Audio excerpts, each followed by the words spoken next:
Welcome back to the channel, guys. It's time for another anime review.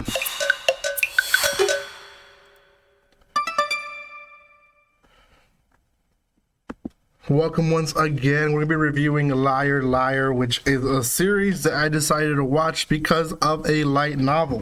The light novel is actually here. There is a review on this light novel already. Gosh, the lighting, there you go.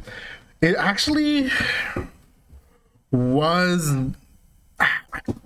surprisingly, I feel like when they did the anime, they went in and they restudied what was doing well for the story, and that's what they went with for the anime. And very rarely you see stuff like this. It is a little different from the light novel, and I'll explain in just a bit. But before anything, guys, if you haven't done so by now, subscribe to my channel. Give some love by commenting, liking, and sharing. You guys can follow me on social media here in the description below. I do quite a bit of anime reviews. I'm watching a lot of anime right now, so you might even start seeing 2 per week. For sure 1 per week, but you might start seeing 2 per week. So yeah, anyways, there's a lot of anime that I'm reviewing, and I'm giving my first impressions as well as my reviews to them. So make sure you catch them on my channel. Give some love by commenting, liking, and sharing. And yeah, let's talk about Liar Liar. Now, don't confuse it with the American movie Liar Liar by I forgot that guy's name, the guy from The Mask. Anyways, if you know him, put him in the comment section. The plot itself is there's this academy in an island where basically people go, and it's very much like Kageguri, where they go and gamble through games. Their points, not money, their points, and they become a certain type of star, right? Now, Hiroto, our main dude, he is the 7th star ranking, basically the best one in the school, and he ends up getting it after cheating and defeating Sarasa, who is the not really another protagonist, but I guess the main antagonist in a way. She is actually in secret as Rina, which I didn't get to that point in the light novel, interesting enough. No, wait, I did get to that point in the light novel. Anyways, she's actually Rina. She's filling in for another person, and very few people know, Hiroto being one of them, because she defeated her. There's also Shirayuki, who is the maid. She's the one in the cover of the light novel. She devotes herself to Hiroto, and she basically is at his necessities. Now, she also ends up being Sarasa's childhood friend. They both work together as maids. Again, Sarasa is covering for someone important, but not the point.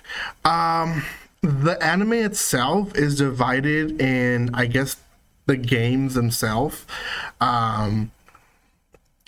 First half of the anime, I want to say it's them fighting amongst each other, finding new rivalries, basically Hiroto learning how to further cheat, to further lie to the school that he is this amazing person, right? And it ends up being that one of his other friends, who's a hacker, ends up hacking into a lot of these games and giving him abilities that are beyond what he should have in certain games that he's playing.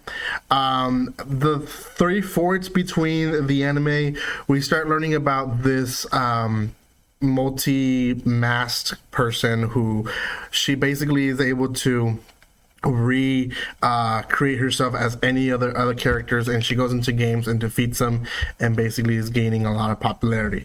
Well, the last part of the anime is figuring out who that person is, why she's doing it, and learning that she is not even part of the school, hired by the higher ups in the school to kind of like mess up the whole vibe that they're going with already. So within this, there is a lot of characters that come in that that I wish I could give him more time per character, but there's really not enough information for each character for me to give that information. So in reality, our three main characters is Hiroto, our 7-star, Sarasa, our ex 7-star, who is now trying to gain her stars back, and then Shirayuki, who is the maid. Beyond that, the characters that are extra are not really there a long time. They're just there for a few episodes, and then they might be mentioned again once in a while, and that's pretty much it. Sometimes they just write them off, and that's it. That's it. The ending of the anime, I will say, kind of felt incomplete. They did defeat the higher ups, and they got this like multi-masked girl to go and fight with them, but it kind of felt like a Scooby-Doo episode, like, oh, you got me this time, but I'll get you next time, you know, or not a Scooby-Doo, because I guess in Scooby-Doo they do arrest them. It felt more like a Looney Tunes, right? Like, you know, the next day it's going to be the same thing. It's going to be the cat chasing the mouse. And that kind of how it felt like this ending was. Like, oh, you caught us, but we're still in power and we can still basically do whatever we want and bring someone else new to go against you guys and defeat you guys if we want to, right? So that's kind of how I felt with the anime. Now, the difference between the anime and the light novel is definitely the fan service. The anime, at least from what I was watching, felt like there was less fan service in the anime than the light novel. Usually is the other way around. Usually light novel, there's fan service in light novels, but there's just so much you can explain and show. And the anime, they go way and beyond sometimes.